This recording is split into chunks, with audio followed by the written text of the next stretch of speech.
So did anything fall over with our superb packing we did yesterday in the front seat? No, Did all stay together? it's together. I did good.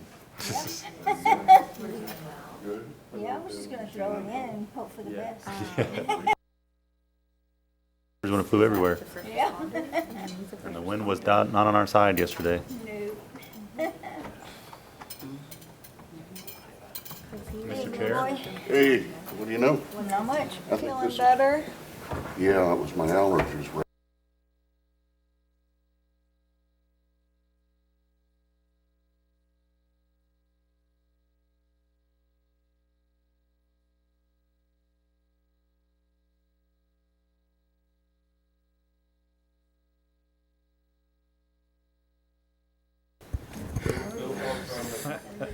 All right, we'll call the meeting of the Accessibility Advisory Board to order. If we could have a roll call, please. Bill Rosen, Here. Jake Wise, Here. Christy Marco, Kathy Maston, Here. Jan Mendel, Claire Mullen, Here. David Powell, Here. Jack Davis, Youth on Board Ethan Brown, Here. Youth on Board Sadie Van Riper,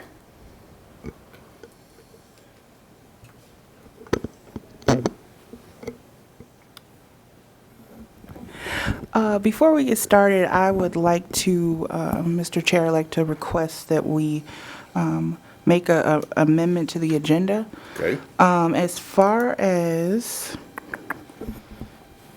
section 4.1, the supervisor's report, Okay. I'd like to table the ADA memo process discussion and actually just make that a general supervisor's report. Okay. And then as far as 4.2, the 2019 work plan review, I'd like to table that until our next meeting as well. All right. That's all. Have we had a chance to take a look at the minutes from our last meeting?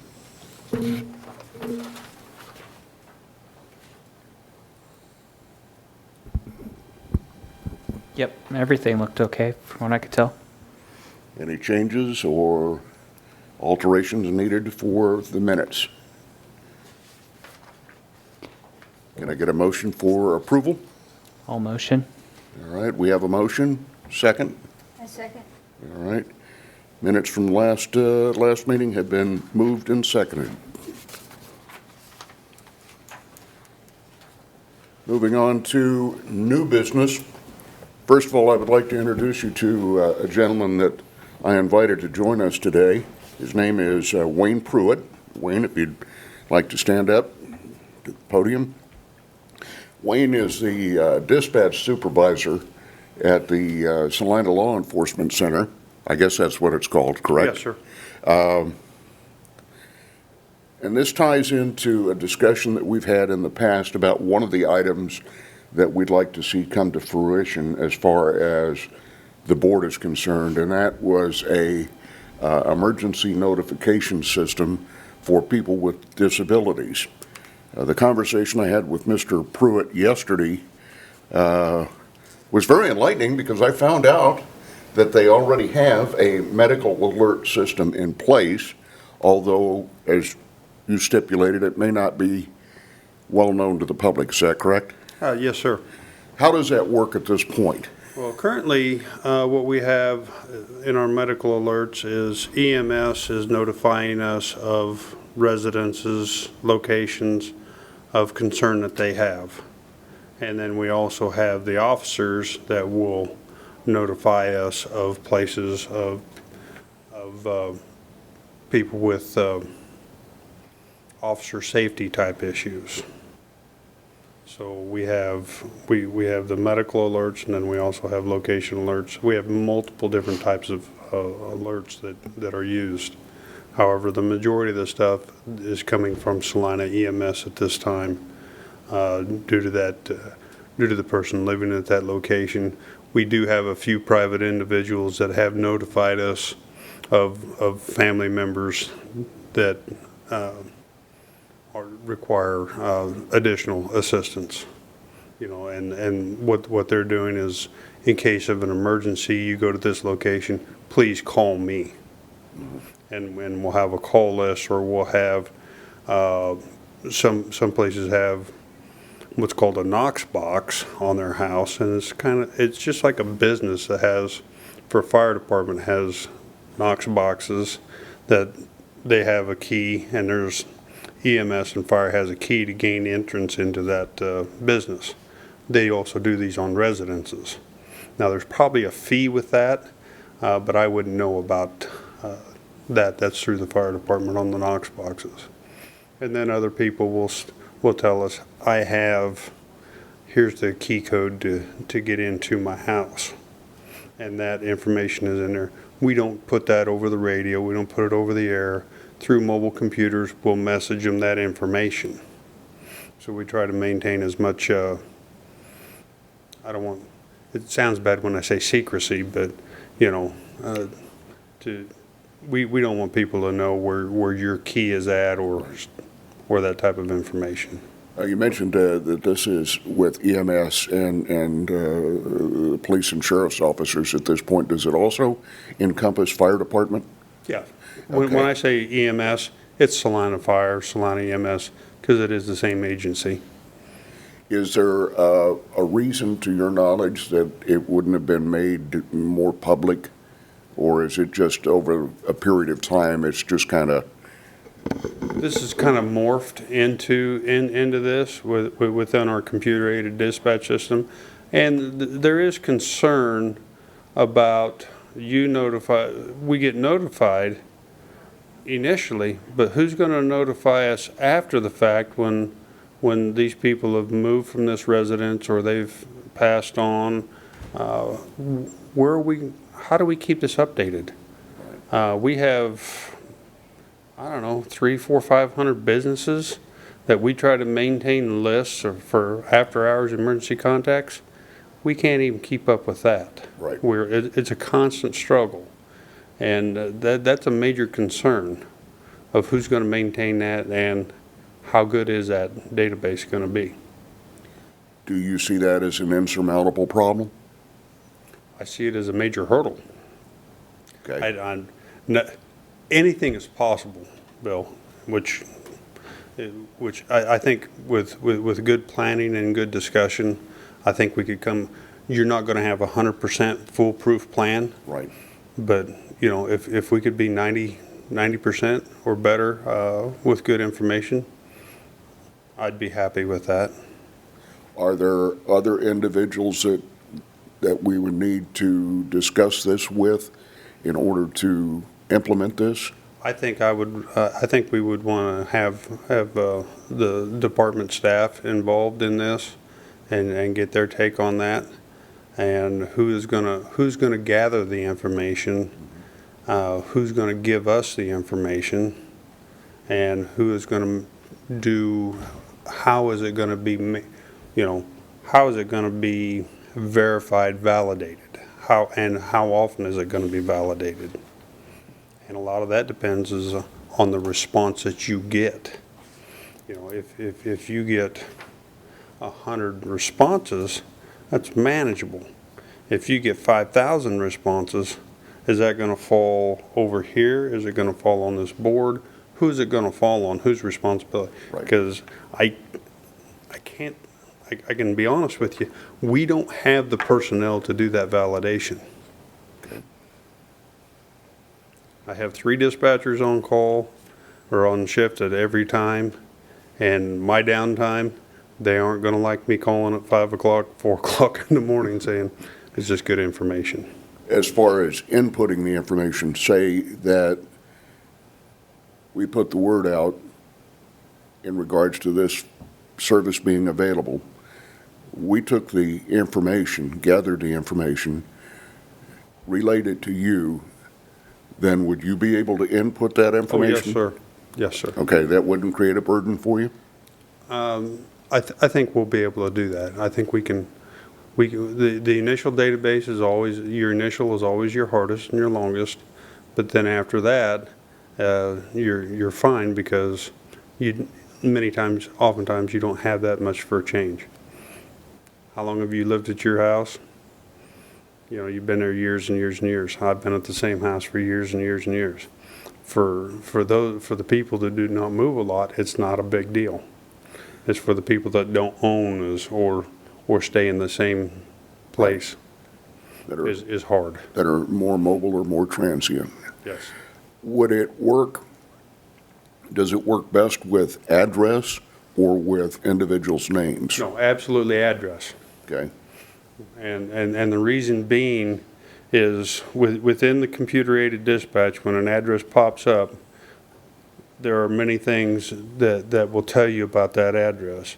That address will give you alerts on, it'll give you alerts on warrants. It'll give you alerts on who's on no contact orders for that location. It'll do the medical, it'll do the fire. Like I said, it just is a host of different things that the dispatch system does for us. And the more information you put into the computer-aided dispatch, the more information you get back. you mentioned as far as validation is concerned, if we were to, as a board or as a subcommittee of this board, take on the validation to make sure that that individual is still at that address or that address is still viable, how often would you think that would need to be done? I think that would be up for discussion. I don't know. I don't think it has to be monthly, but maybe, and again, it depends on the amount, on the size of it also, I think. You know, if you have 1,000 and we say we need to do this monthly, that's a huge burden. If we have 1,000 and we do it every 6 months, that's less burden if we do it annually. I think that's just a discussion we'd have to get as we got closer to make that determination. Once we determine how many people we're going to have? Well, I think that, and yeah, the big part is how big of a project is this going to be, and who is going to have that time to be dedicated to do that. And I would assume, and anybody on the board can comment on this, I would assume that it would basically be determined, or a determining factor would be what disabilities we would encompass in this notification, which hopefully we would cover the majority of them, if not all of them. Do you have numbers on the number of people with disabilities, both visible and invisible, in the community? No, we don't have any data on that. We can talk about that, though, maybe at some point, but we don't have that. Maybe Independent Connection might have some data like that. I would have to talk to Christy about Okay. it, but I know we have our little database Okay. of consumers and INRs that we cover 9 different counties, you know, from Saline all the way up to Ottawa and Republic and whatnot. So we have a good bit, but probably not near as many that's really out there. I would think just off the top of my head to maybe put out like a PSA or something and allowing people to participate if, you know, just if they had a disability in general. I think there is a website somewhere, I don't remember off the top of my head, that had statistics, but I'd have to look for that. Okay. So just a couple questions, I guess. So this is a service that's currently already being offered, correct?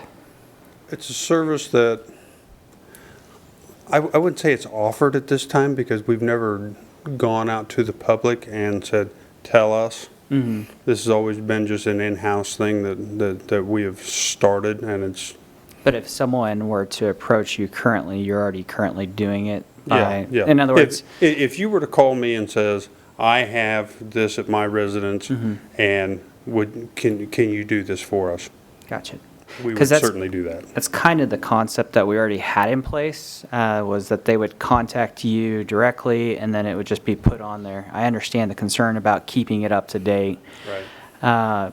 Because what the initial discussion was, the stickers that used to go on the door that would say, you know, whatever accessibility issue, became a problem with people breaking into the Yeah, houses. I'm not a big fan of that. So that's why we thought about going this route. But the concern for you just really is just maintaining that list. And one of the concerns that we thought why it would be better for people to come to you was they'd feel more comfortable rather than giving it to a party and then turning around and having that party giving the list to you. So, Yeah, and again, I don't know. I know years ago, we handed out whiteboards with markers and to put on refrigerators. Now, that doesn't help us get in the house, but once we got in the house, that listed who to make contact with in case of an emergency and stuff like that.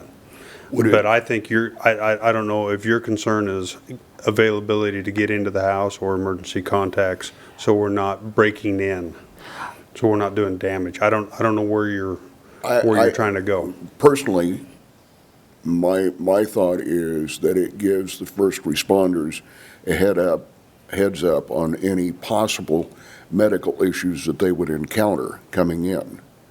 Whether it would be a hearing disability or autism or as simple as a heart condition. But to kind of give a heads up before you come in the door as to what you could be dealing with. Yes. And, you know, we looked at a year and a half ago, we looked at just dealing with the autistic. And we kind of struggled with that, and we just kind of we lost steam in it, and we just didn't carry through with that.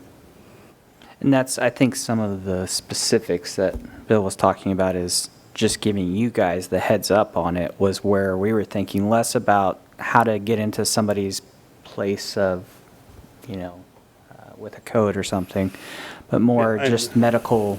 And that's certainly fine, and because we don't, you know, I really don't know if you can, I think you can say certain things on the radio in an emergency type situation as long as we're not giving names and all we're doing is going to a location. I don't think you're getting into any HIPAA violations because you're not saying it's Wayne Pruitt. And all you're saying is you're going to 255 North 10th, and information we have is that person has hearing difficulties or vision impaired or autistic, etc. I guess the big question, and forgive me if you've already answered this, but do you see this as being beneficial? I think anytime you can give good information to first responders is a good thing. My concern is it good information? And that comes from the verification. And that comes from the validation. Okay. Do you have any data from anybody else that's doing this or anybody else that we could look at how they're doing it? I mean, is this commonly done throughout the U.S. or in other states that we could compare or look at or? I don't have any data. I could reach out to a users group and through email and find out what other agencies are doing in the state of Kansas, and I could certainly get back with the group. Provide you provide me an email or somebody to contact, and we can certainly do that. I got no issue with that. I mean, I think it might be beneficial to just see what other places are doing. That way we're not just work smarter, not harder. So if somebody else is doing something already that we could, go off of or work off of, rather agree. than trying to reinvent this wheel that we're not really sure where we should go or what we should do. Just a thought. Sure. I have a users group for the state of Kansas that will touch every public safety agency in the state of Kansas that I can pose that question to.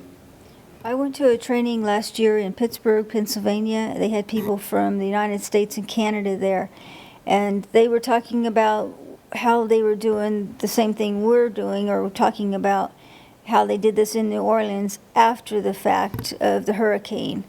because people weren't coming to the aid of persons with disability because they had their own concerns. But they started putting together a database and figuring out what needs and what could be done in the future. So, you know, something like that, maybe even getting in touch with their city manager and see what they're doing. Yeah, I would start, I agree with you. I would start with Kansas first, Right. because what works in Pennsylvania Right, may not work for us in Kansas. right. But there's always information, no matter what state it comes from, that there may be a good piece of it. Right, yes. Maybe not the whole pie, but you can always get a piece of the pie that is beneficial to us. Could help us avoid some pratfalls on some things that didn't work for them. that- Sure. It's just like we're looking at a new radio system right now, and we're soliciting other agencies. What were the pros, what were the cons, what were the pitfalls? What do we watch out for? How do we not make the mistakes you made? And you would be willing to reach out to your organization? Yes, sir. Okay. For a small fee to you, yes. The rest It would of you- have to be a the very rest of- small fee. Yeah, Popeye's chicken. Are there any other questions for Mr. Pruitt? Any other concerns that we need to raise with him at this point? I do have, actually, I have a few cards, and I'll hand these out to you if you want. Okay. And that way you can email me, you can call me, and I have no issues with that at all. I may not have enough for everybody, but it does have my work email. It does have my cell phone. Do not call me after 9 o'clock at night, please, Well, now, what's up with that? because I go to bed. I have one left. Thank you. And then after that, you don't want the other one because I got notes on that. Can't have that. Are there any additional concerns that you have about proceeding on that? No, like I said, the biggest concern we have right now is the validation on that bill. And if you'll shoot me an email tomorrow or something, then you and I can be the primary contacts on this, if you so desire. I will do that. Any questions for Mr. Pruitt? Certainly appreciate you taking the time to come in. And if you have another meeting and you want to discuss this further, just call me, shoot me an email saying, we're having a meeting on this day, we want to discuss this further. I'll try to give you a little earlier heads More than up. 24 hours? Yeah, No, that's fine. I appreciate you coming All in. right. Thank you. Thank you.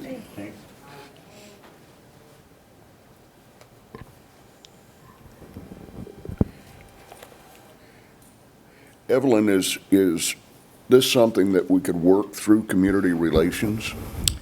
Yeah, I took down a couple notes. I was gonna say this would really be a good subcommittee project. It's definitely gonna need some momentum it's a pretty big project. I I was thinking along the same lines as Claire about researching. I think that's something that a subcommittee could do, is research and look at other places that are doing it.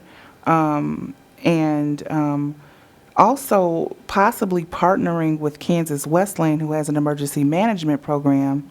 And Lonnie Booker is he's the professor that's over that program, and he works a lot with the county, so he has a lot of connections in that field, and he might even know, he might even know what to do for this. I think this could be a really, really cool thing to just get started, but it would definitely need some momentum, which kind of means a subcommittee, because it would need some consistent momentum, because it's a pretty big ordeal in my opinion. But I think, and also as far as like the database maintenance, I think that, and like I said, partnering with people would probably help us figure this out a little better, but I think that it could be, maybe not be as hard as we think it might be. Maybe it's something that we require the participants to update themselves, and then if they don't update by a certain date, then they're not a part of it anymore. You know what I mean? And then if they would be able to rejoin if they wanted to. Basically say that you have to update your file every 30 days. Yeah, or something like that. Yeah. Just put it on them, not, just because we don't necessarily, probably wouldn't have the resources to keep that updated. I don't know, I was just thinking of kind of creative ways. So, but yeah, I'm thinking that would definitely be a good subcommittee project. Is this something, this deals with funding, and of course, we have, as a board, we have no access for funding. When we originally talked about the educational aspect of both the business community and the general public on ADA, is this something that community relations could print up a form that we could put in the water bill that and send out? Yeah, we could do something like that. Once we kind of got the project, maybe like a project management plan or something like that, and kind of got it all flushed out, I think that's doable, something to kind of, that self-maintenance part.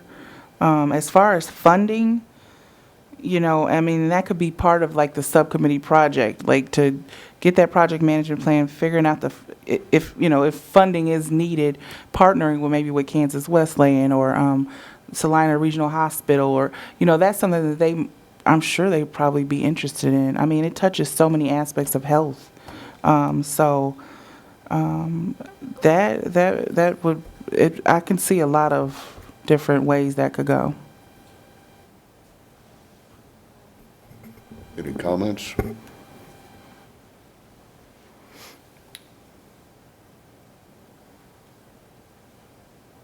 Well, I think the key is going to be hear back from Mr. Pruitt on what his associates do or don't do in this, and then we can move forward on it. This is something that I'm going to bring up the dreaded word of subcommittee. This is something that I think in order to get the momentum that we need to get this rolling, we need to do a subcommittee because, again, only meeting quarterly, we were not going to get very far with this. So just kind of to clarify, as far as to update, would that require getting the 500 or however many businesses he has to go down the list and try and update the information that he has? Or what exactly does update? I'm not sure that the businesses have anything to do with what we want to do. Ours would, to my way of thinking, would be individuals or families that have family members with a disability. Am I tracking on what you're saying? Kind of, I was confused on updating, like what information are we updating that's already I think- there? So are we creating our own information? Well, I think the concept would have been, they would have, like, individuals can go to them, notify them about any medical issues, then that's going to be listed in the address within the system. His concern is then these people are going to go ahead and move, and then a first responder is going to go to that location thinking there's going to be these medical issues, but nobody's there because we didn't update it. My first thought was, okay, I'm sure there's federal funding that they could apply for updating this, and being ADA should be available for him. But I know he's going to look into it, so that's why I'm not going to try to jump the gun as to say, well, did you look at this or this? But it probably is as simple as him just having, pulling those records from that list and just sending out a letter once a year for verification. And if they've got funding for it, then it should be a done deal. And then our part would just be promoting it within Right. the communications within the Salina. So I don't know if necessarily, we're talking about right now, I guess, within the discussion as subcommittees, but a lot of it's going to rely on him getting back to us to relay as to how this vision's going to go forward, so. Right. I don't feel like creating a subcommittee like right now and moving forward is going to solve anything right now until he gets back with us and we have more information. I mean, I wouldn't want to do anything until we see what other people are doing. Just going in blind is, I feel like we'll be spinning our wheels a lot and possibly could have a lot of failures throughout this if we don't kind of have more of a clear idea. Because I'm sure that there's other people that are doing this already. My thinking on the subcommittee, I don't disagree with you, but my thinking was that with the subcommittee, as opposed to getting us all together to have him give that information, we have members of the board that actually meet with him. Oh, that's totally fine. I'm just saying I don't want to try to do a lot of work in No, a no, subcommittee no. quite yet until we, I don't disagree that we're going to need a subcommittee for this. I totally am on board with that. I just don't think we should start trying to do things until we get that information back. I agree. Did he ever clarify why it fizzled out the past couple times? Because he said that they've tried this multiple times. Is that Well, I think he was talking about the autism specifically. okay? And I think that sometimes he didn't go into specifics, but I can only assume that when you're in an organization, you start talking about one thing and then you're going to move something in a direction, and then next thing you know, you've forgotten about that direction that you were trying to go down. Yeah. That never happens here, though, does it? You get motivated when the idea comes up, and then sometimes you just Well, forget. I always heard the saying that 50% of the time people spend talking, the other 50% they're waiting to talk. They don't listen, so, and I'm probably guilty of that as well. Are we in favor of putting together a subcommittee to deal with this particular project? Are there any objections to it? No, I think that's one direction I remember we talked about is, we have the different goals that we have. And initially we had said, let's create a subcommittee for each one of those goals. That way somebody can kind of guide it and then bring it to the board. I think if we give that idea back to those goals, like we had initially talked about, somebody just picking a goal and say, okay, this is what I'm bringing to the board from that goal that we set, I think it's going to work better than just having one general subcommittee that's handling all of it and then bringing these back. I think we'll get more out Subcommittee of for it. each goal. Yeah. I agree. It was, and maybe I didn't make it clear in the beginning when we talked about it, it was never my intent to have a subcommittee that would work on all three of the items that we had on the plan. Yeah, that was the direction I thought we were going after that meeting, so. I apologize for that. I just thought, well, the subcommittee's working on this, so. No, it was never my intent that it would be, everything that was on the plan would be one subcommittee. I'd like to, because the variety of experiences that we have that are on this board, everybody brings something different to it. And I just think that with having the individual committees for the individual projects gives us a much broader range of options.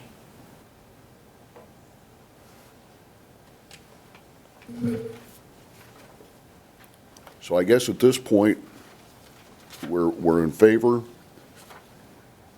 All in favor of forming subcommittees to work on the individual projects in our plan that we put together for the year. Signify by the sign of aye. Aye. Aye. Yeah. No, it was aye, it wasn't aye, yeah. Well, I kind of have some concerns with that because, you have four pretty, I'm still pretty new, so this is only Okay. my second meeting, so just trying to make sure. There's not a lot of us and you have four lofty goals. You're kind of going to be spreading yourself thin if you're only having, say, two people on a goal? I don't know, maybe it's, well, I look at the first responders and we see how simple that was just by going and talking to the first responders, that was the and- beginning though. This is Yeah. like a first, yes, that piece was easy, but then if we decide we're going to move forward with that, Yeah. that could turn into a very, very large project, depending on what we decide our piece in that is going to be. And I just want to remind you all, with the work plan, as long as you get something done, like even just having him come in, that's progress, just those steps, or even coming up with like a PMP. And then when it comes to, like, if it comes to that, like with that project, and it's like, you know, this is a big project, and then I think at that point, kind of re-looking at it and saying, maybe this needs to be something broader, I think that's perfectly fine. I see where you're going with that, but I think this, just the steps that you're taking are okay. Okay. Yeah. I think sometimes it's a fault of mine that I get in a bit of a hurry. And David and I had this discussion the other day. I think that everybody that's on this board, that's present today or is on the board at the current time, would like to see at the end of their term that, for lack of a better word, that they leave a legacy. That you can leave this board and say, this is what I accomplished, or this is what we worked on, or I had a hand in making that come to pass. And I get kind of fired up, I guess, on some of these things. In fact, I took it upon myself to get in touch with Mr. Pruitt the other day. And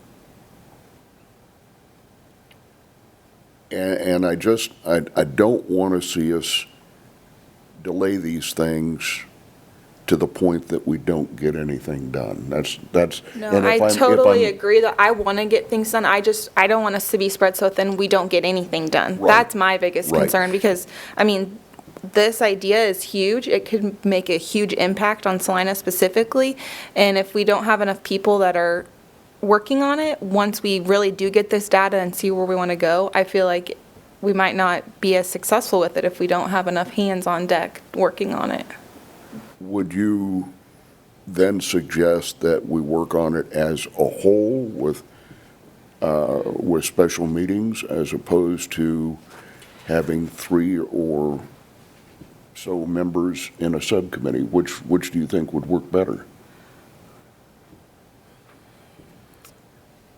I think it kind of all depends what that data looks like. I think that's going to be a huge determining factor on where we want to go and what we want to do. Because if it could be as simple as, oh, this person, they're doing this in Topeka.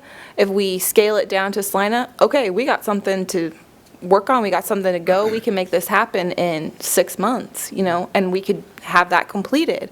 But if it comes back and there's a lot of different ways that people are doing it, and we have to actually really dig deeper into, okay, we like this from this one, this is what we're going to do, then that's going to be more time consuming. I think it's going to play a huge role on all of our voices, on what we think, and that's going to need all of our discussion and working together. I don't know necessarily if, I think it might be more of a special meeting kind of deal where we all need to be together to discuss this and discuss what we think and have all of our voices together so that we can pull pieces out that we feel are important. That's just my thoughts on seeing how other projects have been done in different areas. But, I mean, subcommittees, if that's what we want to go for, I'm not against that either. I'm just, I just want us to be successful and get something done. Same. At these early stages, I'd rather us just have people assign within these goals, just because we saw what happened. We created the goals, we created a subcommittee, and then we've got Bill, who just brought in the first responders, and none of the other goals probably have been touched, I'm assuming. So at this stage, that's why I'm thinking if we, assign some to the goals, then if nothing else, we get the early stages just kind of starting to kick off, That's my thought. One of the faults of the special meetings I could see happening is we would have to meet quorum for the special meetings, yes. Yeah. And we run the risk of that happening occasionally. So I have say, but I don't have voting power.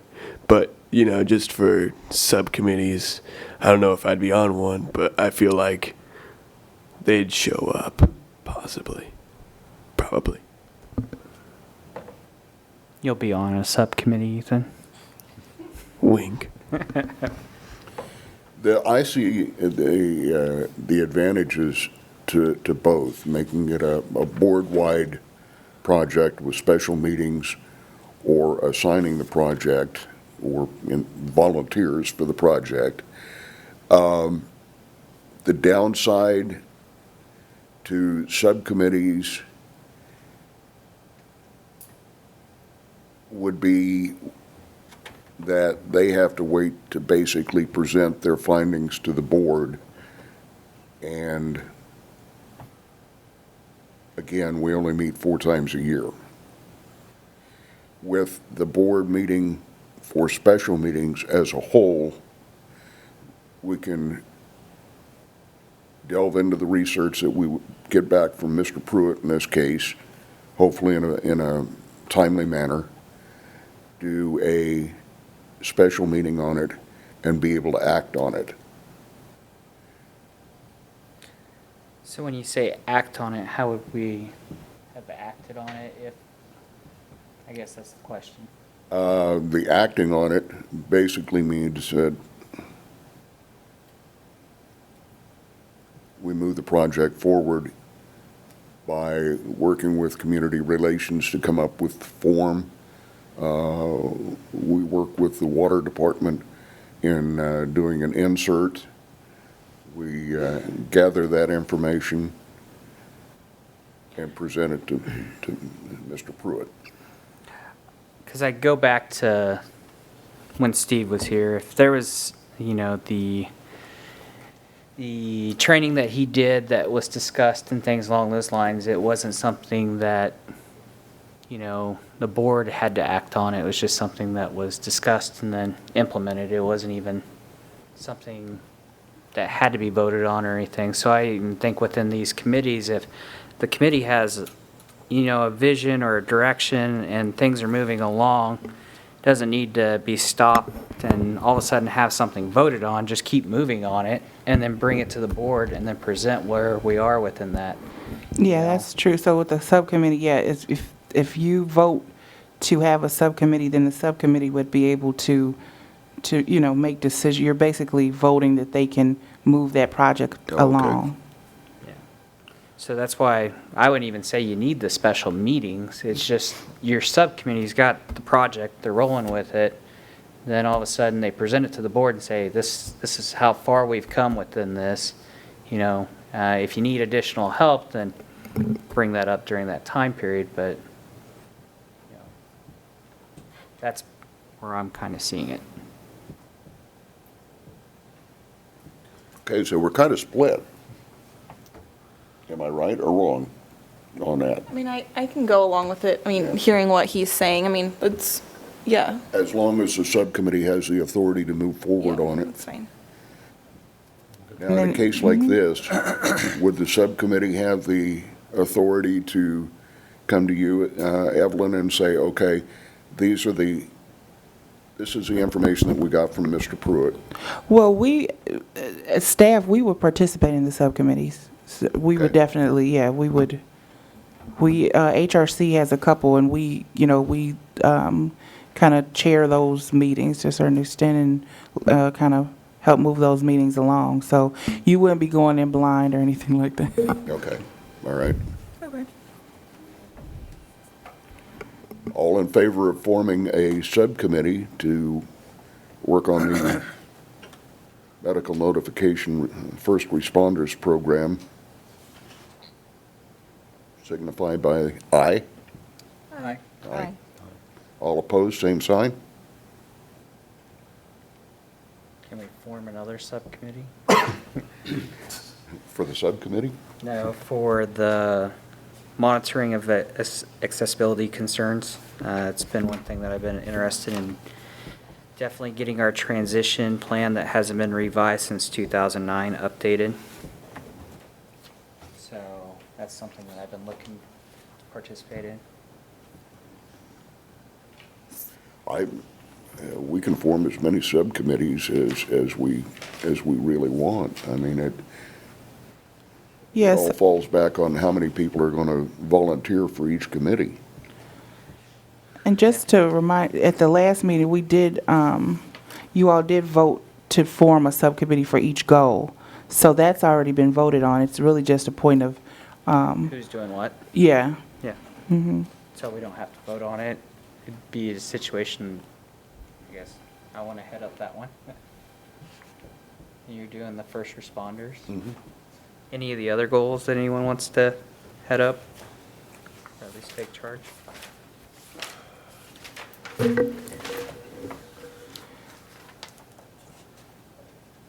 You know, as far as goal 5 and then monitoring projects and keeping regular communication open with the Parks and Rec, I think that's just as easy as maybe a member wanting to go to the Parks and Rec's meetings.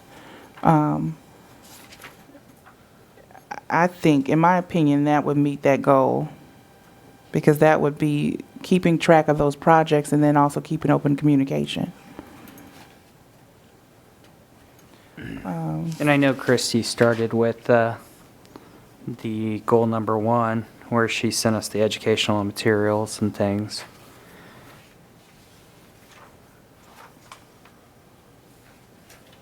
Yeah, I believe most of her information came from University of Kansas Medical Center.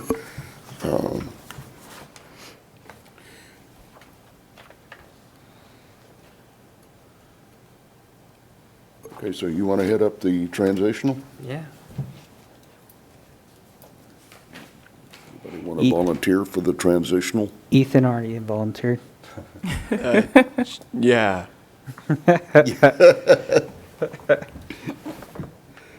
All right, on the first responders, medical alert, I'll head that up. It says I was on this, some sort of subcommittee from the meetings, 3, 4, something, I don't know. From the last meeting. Yeah, that's when I thought we had just one subcommittee for all of them. Yeah. Okay. I'll volunteer to help with the subcommittee, but I don't necessarily want to be a head of a subcommittee. Okay, So whichever I mean, if the Parks and Rec meetings, you're saying someone needs to attend those or something? I think, in my opinion, just an attendance of that and kind of reporting back to the board would meet that goal. Okay. And I could find out, you know, when exactly those are and get you that can email me information. those? Yeah. Yeah, I can do that part then.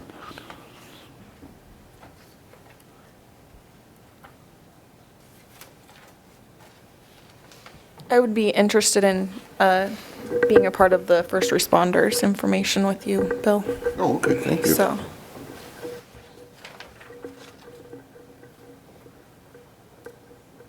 I'd also like to do the first responder. Okay. I got my committee, where's yours? Over there.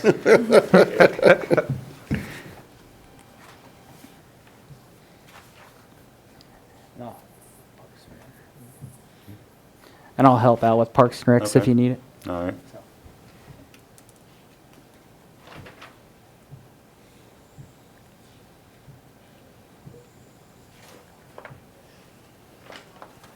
So it sounds like we got a better plan as far as, you know, how we're going to achieve some of those goals moving forward. So does that cover some of that 2019 work plan that we did have on the agenda that we were tabling? Yeah, we can, Gotcha. and I think we can, at the next meeting, we'll just kind of do a check-in and kind of discuss what, If we you have know, updates within our subcommittees and things, we should Right. probably notify you prior to or as things are developing, so that way you can put it on the agenda. yeah, well, we're going to be in the meetings with you all. Okay. We'll just let it, you know, we'll reach out to you and kind of figure out how we'll set that up, and then we'll just communicate about those meetings. Okay. What, as far as the subcommittees are concerned, in order to stay legal, what kind of communications can take place outside of a regular board meeting with those committees? We really try to keep all the communication at the subcommittee, so that's why we're a part of it, so that it's no, you know, you don't have to necessarily come report it to us or anything like that. We don't have to have like an open meeting like this, but, and let me double check what we have to say. As long as there's not 5 or more of you together discussing something, you should be okay. So with a subcommittee like first responders with only 3 members? So only 3 of you. We could do emails, phone conversations, okay. And I have a question too, as far as the being a part of and attending the Parks and Rec meeting and, you know, finding out what all is going on. If they have minutes from that meeting, what would be the difference from going and just seeing the minutes from it? Because I don't mind helping out with another committee. I just don't want Right. to do something that doesn't really need to be done to begin with. I mean, Can I I would- respond to yeah. that? Okay. I would say the benefit of somebody from AEB going to those meetings is while they're, I think it's, in my opinion, I think it's more than just sitting there listening.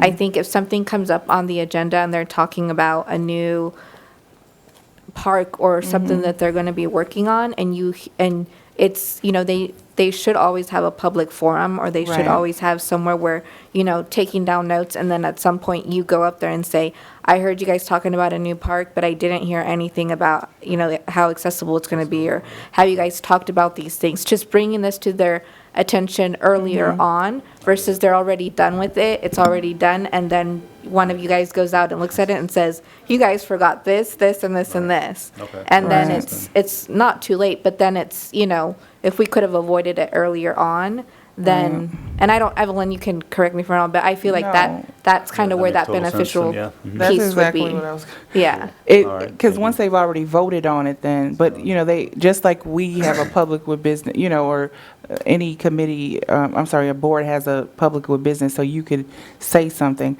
I wouldn't necessarily say like, you know, if you're just so busy, you know, that month or so, and you're just like, well, let me just look at the minutes, like, I don't think it's like, you know, horrible, but I I'm think not- it would be best if you could go. Right, I'm not saying that's what I would be doing. I was just saying, my question's answered now. I see the Okay. engagement is important as well. Yeah, and then you can Okay. also kind of network and engage with Parks and Rec, and they see you, you know what I mean? It just, it creates that face for them, and it's like, okay, AAB is here, and they're involved, and they want to talk about this, and they're advocates for the disabled community.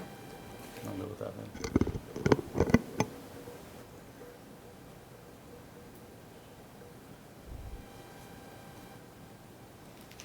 Any other discussion on subcommittees? So when we go to the Parks and Rec meetings, like, how do we involve that into getting people to come speak at our meetings to present to us about how we can fix disability problems? I think we had Rick Martin from the Parks and Rec Department in. And in particular, we talked about Sunset Park with Rick, about the disability parking. And as of yet, that hasn't changed. Well, I think Good thing. as we possibly start going to meetings and, I think what I want or hope for is like a more of like a partnership, and I think that once we kind of get that going, I think that a lot of these issues are going to go a lot more smoother, because then they'll really see the advocacy portion that I know you all want to show them. So I think that it's gonna, I mean, they, like I said at the last meeting, they did reach out about a doc. I see it coming. I really, really do. So I'm very hopeful about that. I know that the show that we do on the radio on Saturday morning, we've had Rick in as a guest, and it would probably be shocking to most people on this board to know how limited their budget is to Yeah. take care of all of the parks and Gibson Hill Cemetery. I mean, it's under $250,000. And while the Sunset Park parking situation is, would seem to be as simple as moving the painted lines and the sign, if you're working on a limited budget, Right. it'd probably go real low on your priority list. And I would just like to add, I think that's why that that piece, David, is going to be very important because, Rick has come in several times to try to explain what the process looks like and what are some of the things that they're trying to do. But just going back to what Chair Rosen said, if they have a specific budget and they already used the budget, whether it's right or wrong, they've already used that budget. So that in order to make a change, they have to wait till the next year's turnaround budget.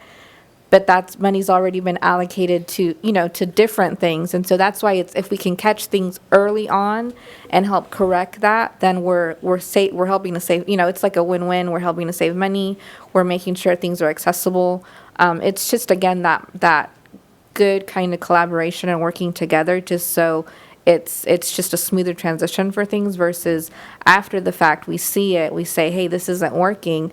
And then it's not that they're not wanting or willing. I think they're very willing to work with us, but those limitations of the budget is, well, now we already used the budget for the paint and the labor and, whatever else goes into that. So now it's, okay, where do we come up with this stuff? Because there's nothing else to pull from. Mm-hmm. And so I think that's why those ties and gaining those relationships are going to be very important. And Ethan, I would like to address you very quickly and say, if you ever believe that there is a speaker that would be very beneficial for the board to hear from or to learn from, you can always email us and let us know. Talk to Bill or talk to Evelyn. Send an email with your new email address to us. And, just make suggestions and it'll be talked over with Bill. And if Bill's not available, we'll talk with Jake, that's chair and co-chair, and set that up and we can put that on the agenda. Okay.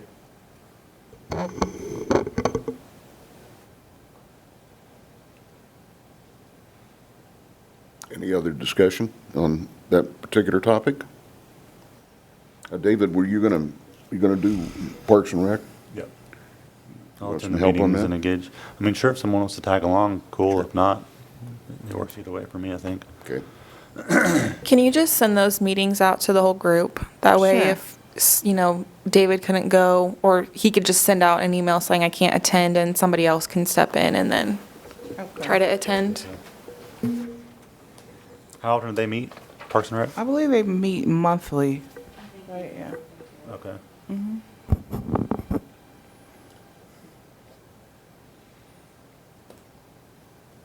In regards to Rick Martin, knowing Rick as I do with the Rec Commission, I don't think we're being ignored. I think it's like you say, that their budget has already been planned out to go as far as it could possibly go, and that was after the fact thing. And when we began with the board, we wanted to be able to work with these different departments in order to avoid retrofitting Right. and additional expenses to their various projects.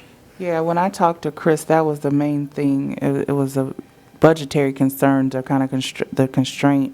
So hopefully we can work something out, as time progresses.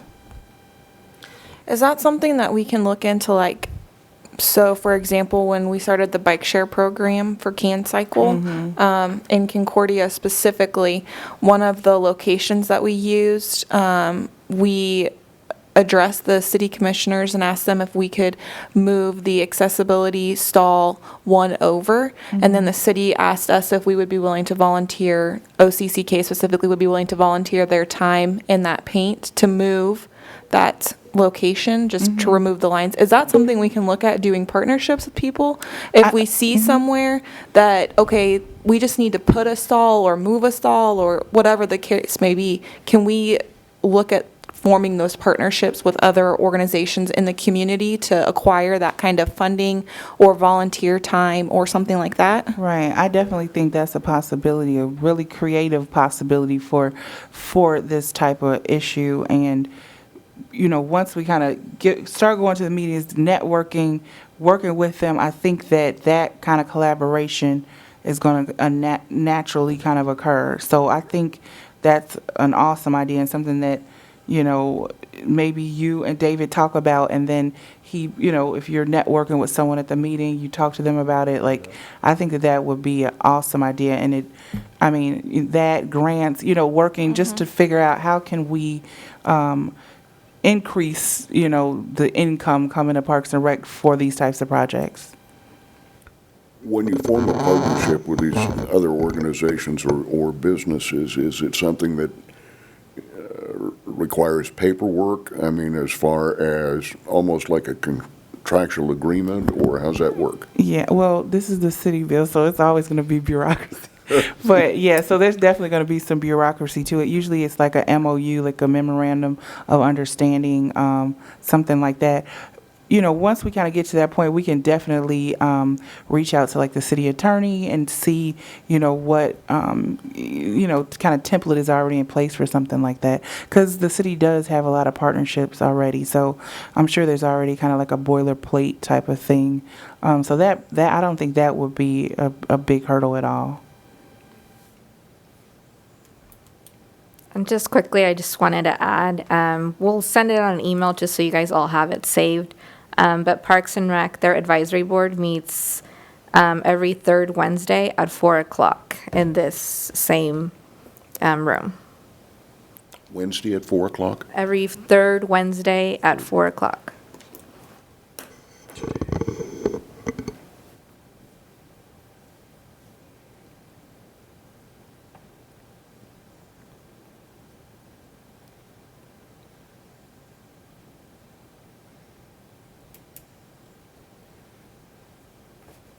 You can also go on the website in case you're not aware of it, but you can get on their email list by simply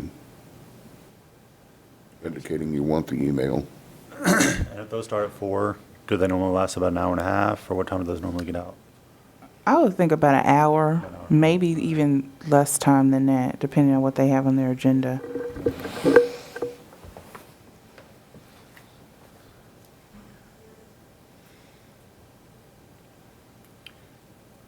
Any other discussion on that part of it? All right, also part of 4.2 on the agenda was board training. Gilda was kind enough to give us the ADA training, kind of a little background on that and parliamentary procedures. At the last meeting, the question that I would put to the board at this point is, going forward, what type of training would be beneficial to the board? I'm sorry, Mr. Chair, but we missed 4.1. 4.1, I'm Yeah, sorry. it's okay. I only had a few little things to say. I just don't want to let you get too far and then we missed it. Okay, go ahead. I just wanted to inform you all of like a ADA kind of inquiry that I had from the deputy city manager. He inquired about effective communication, like ADA kind of standpoint on effective communication regarding live streaming the city council meetings. So I thought that was really proactive of him. He's wanting to get those live streamed, and he wants to make sure that those are accessible to people that are hearing impaired. So he reached out to me. I gave him some guidance from the ADA, and he is working on that project, and I'll give you updates as far as, that is whenever he gives me updates. So I thought that was really proactive of him. Also, just really quickly, that we're a fair housing assistance program, and I just thought to make a point to kind of inform you all that we do get a lot of accessibility type issues when it comes to housing. I'm not necessarily saying that you all have to do something about that right now. I just wanted to kind of inform you that we do get a lot of reasonable accommodations and modification type complaints and just inquiries in general. So there are a lot of issues going on in the community regarding that in housing. Just to say that, just so that you're aware of that, and then also as we have different events and stuff like that, I'll keep you all informed. We're definitely trying to inform the community of their rights regarding fair housing. So that's just another point I wanted to make about that. And that's all for my report. I just wanted to give you guys a little update on some I know things. when you were a guest on the show, one of the big questions that came up from one of our Service listeners animals. was service animals. And just for the board's information, this individual was totally against animals of any kind, pets of any kind. And we had a discussion about service animals and how he really couldn't turn them down if it was a bona fide certified service animal. To which his response was, well, I just won't rent to them. Yeah, we get a lot of, That's Yeah. that's the attitude or the mentality that you run into. yeah. We definitely get a lot of emotional support, animal inquiries and some complaints. So it's definitely an issue in the community that we're trying to address. So I will keep you all updated. We're actually going to have a discussion on fair housing at Ad Astra this month. I believe it's the 15th. I'm going to send out an email about it and the flyer and everything. It'd be nice if a representative, at least one, hopefully all of you all could attend so that we could have a discussion with the community about this and possibly come up with some action steps, that different community agencies and different individuals in the community can take to kind of, just ensure that people have fair housing because it's just, I mean, if you think about it, housing is so integral to everything. Like, you want to have somewhere safe to live. You want to have somewhere where you're comfortable, and if you are having your rights violated in your home, that's an intimate space, and that can really affect your entire life. So it's really important, and I will keep you all updated on different events and informational type things that we'll be having regarding housing. Where is the, kind of off the board subject, but where are we at on the housing summit report? That should be coming. I'm thinking within the next couple weeks, and just a summary of kind of the data, and then what we'll do is work with Lauren, our director, to set up some times for people to come out, kind of get together in groups and talk about some action steps based on that data. So that should be coming. I'm projecting within the next couple weeks. Okay, thank you. All right, now we'll move to 4.2. We've discussed portions of the 2019 work plan and the subcommittee aspect of that. So going back to board training, going forward, are there specific things that the board would like to have presentations on as far as training on special speakers? Well, we're planning on or hoping to have a parking mobility webinar at hopefully our next meeting. We were going to have it for this one, but their schedule didn't work. Now, a little background on that. Parking mobility is a app that you can put on your phone or your iPad and basically report violations of handicap parking spaces, which then directly would go to the city for action there. But it's about a 20-30 minute webinar. Hopefully we'll be able to get that done. I would encourage you to look at the app. It's called Parking Mobility, and become familiar with that, and we can discuss it a little bit more maybe at that particular meeting. But that was one of the issues that has been brought up by members of the board about handicap parking. So that's something that would be considered board training. But are there any other items that What was the name of the app? You said Park and Mobility? parking mobility? Parking Mobility.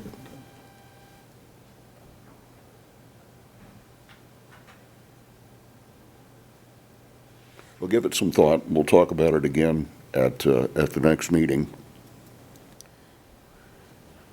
Our next meeting is coming up on November the 7th. If you have particular items or concerns, obviously, get the information to Gilda or myself or Evelyn, so that we can get it on the agenda.